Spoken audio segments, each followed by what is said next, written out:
So if you like us, subscribe to YouTube. If you have any other show ideas, please contact us at...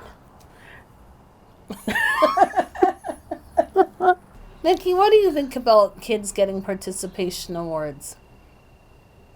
Oh, give me a break.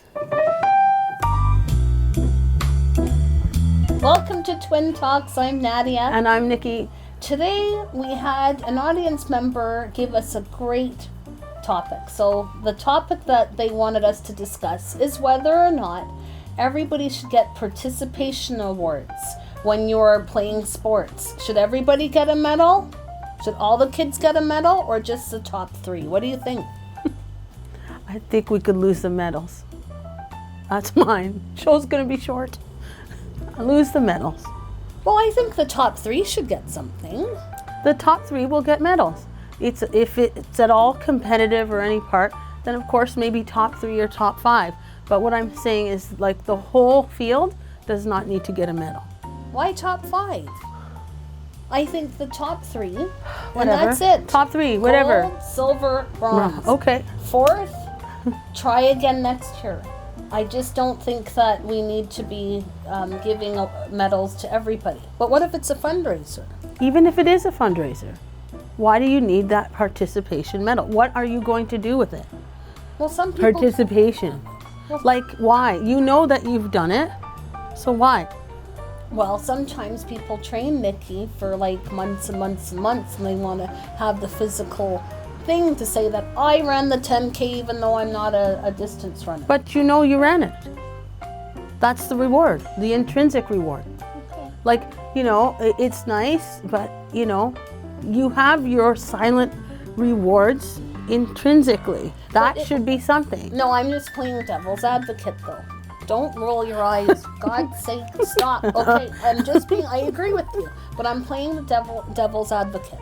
So, you know, in Ottawa we have the race weekend. The race weekend, right? Yes. And I am not a distance runner. Mm-hmm. So if I choose to get out there and train for months, Mm-hmm. there's a sense of pride when I get the medal. But It shows a sense of accomplishment. That's what I'm saying. And that's great, and it's wonderful that but the point is that you are contributing to these charities. Yes. And you have trained, Yes. and you've gone through it, and that is enough, an intrinsic thing to say, I did it. Okay. Why do you need the physical thing to touch to say, I ran the marathon? Take a picture then. Okay. Right? So when you're talking about little kids, remember when the kids were doing fun days? Mm-hmm. Did you agree with having everybody get an award, or just the top 3? If it's just for fun, then you don't need any. You don't even need a first, second, third. If it's for fun, then it's for fun. If it's competitive, then it's competitive, and then you can give your top 3. But if you're saying it's for fun, then it's for fun. Okay. Don't worry about it. Well, okay, fair enough. Because when our kids were little, we would take them to these fun days, and I would see the parents getting upset.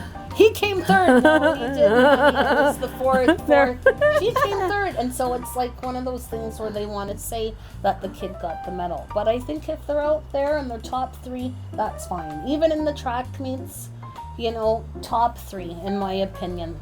Why does it matter so much? Huh.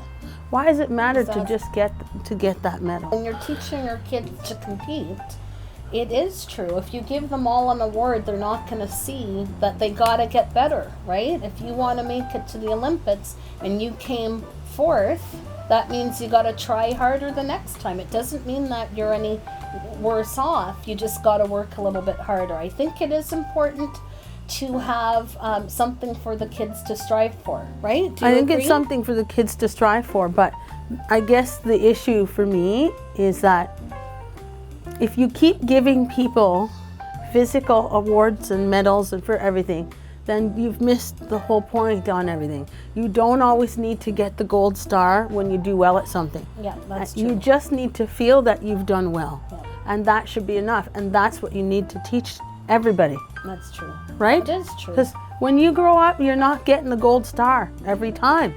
You're not getting a reward every time you do something amazing. And God knows we know you can do a great job and you'll never hear, good job. So you won't hear anything, right? So I think realistically, we should just teach them to compete. And if you do great, if you're number 1, great. If you're number 4, that's okay too. yeah. Just Well, work you harder. just work harder and maybe you'll be one the next time or on the podium the next time. Ask all the Olympians. Yeah. They bust their behind. They know it's top 3 and there's always somebody who's a hair short of 3rd, but they didn't get it and they get it. And it's sometimes a tough pill to swallow, but they get better the next time. That's right. It gives you something to strive for. It's one thing if it's the end of a season and you go out for ice cream. That's okay.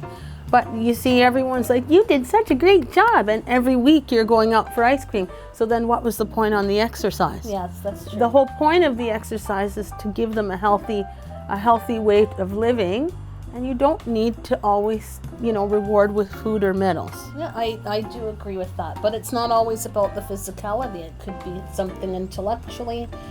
Just, to me, praise is fine, because even if you're in the work world and when you get older, you can do a great job and never hear that you've done a great job. That's right. So I feel it's really important to teach your kid or whoever it is that it's okay not to be number 1. And it's okay to just be wherever you stand, as long as you've tried your best and forget the rest. That's what I believe. Yeah, and you know what? Whatever that goal is, because some people, they don't care about first, and some people do care about first, and wherever you fit along that continuum, you just try and have it come from an internal place, and then you'll be happy. That's it. I think when I was running, it was a nightmare because I'm not a distance runner. My goal was to finish, and I felt great when I finished. Yeah. I didn't need a medal. I just wanted to finish it, because for me, long distance is a problem. Yeah. Well, not a problem, but it was surely a challenge. And I did it, and I know now that I can do it if I put my mind to it. And that's all I need. Yeah, and so when you ran this whatever you did, you got a medal, right? I don't even remember. But let's say you did. care. Where is it now? I don't know. My point. Why are you wasting the money on it? I don't even think I did get a medal. I really didn't care about it. Rather than to spend the money on the medals, put it back into the charity and just go from there. It's funny. The numbers that you get when you're doing I would put mine up and just say, this is my shirt, this is my number, bib, and that's it, the bib. That's what I was trying to say. That's good enough for me. And if you care about the charity, and it's like, a lot of people, they're not runners, but they set a goal and they want to do something to train, whatever the sport is. In this case, we're talking about running, right? Whatever it is, yeah. If you care about the charity, then you don't really need that participation medal. Like, really, you don't. So just put that money that you spent there, give it back to the charity, and every race you ever have in your life is sponsored. You always get the bib and the swag bag. That should be enough. Yeah, it is. And take a picture at the finish line. That's what I do. Picture. Yeah. So that's enough, I think. I think you're teaching kids that they don't always have to get rewarded when they do things. And that's the reality of life. We all do great work. We don't hear about it every day. So they need to understand that they're not going to be told that they're wonderful every day. And that's it. Period. And it's like when you're making a donation to a charity, right? Why do you need to be seen? That's right. So I think that if we take that attitude, just give people praise and not always buy them or whatever, or give accolades, I think it will be a much easier understanding for the kids. What about you? And I feel the same, but even with the praise, it has to be constructive, something to say constructively, because then it just sounds, good job, good job. And it's like, is it a good job though? After when you hear it a million times. But say it if you mean it. If you mean it, say it. But it's coming out arbitrarily, right? Like, good job. It's like the thing to say. But if it's not a good job, Then don't. then just don't say anything, That's how I feel too. right? Somebody has to let the goal in, you know, and maybe drop the ball or something, or it went through your legs. You're not going, good job. It's like, oh geez, it went through your legs. It's okay. Next time, next time, right? Yes. That's all. So, thank you for the show suggestion. We loved the idea. If you have any other show ideas, please contact us at. If you like us, subscribe on YouTube, Facebook, Instagram, and TikTok. Until then, see you next time on Twin Talks. Sorry, Maddie. One of these days you'll get it. I always do it. Well, I always do at the end. Well, I always screwed it up. So No, you do it now. no, I know. I But can't it's like when you remember. did it,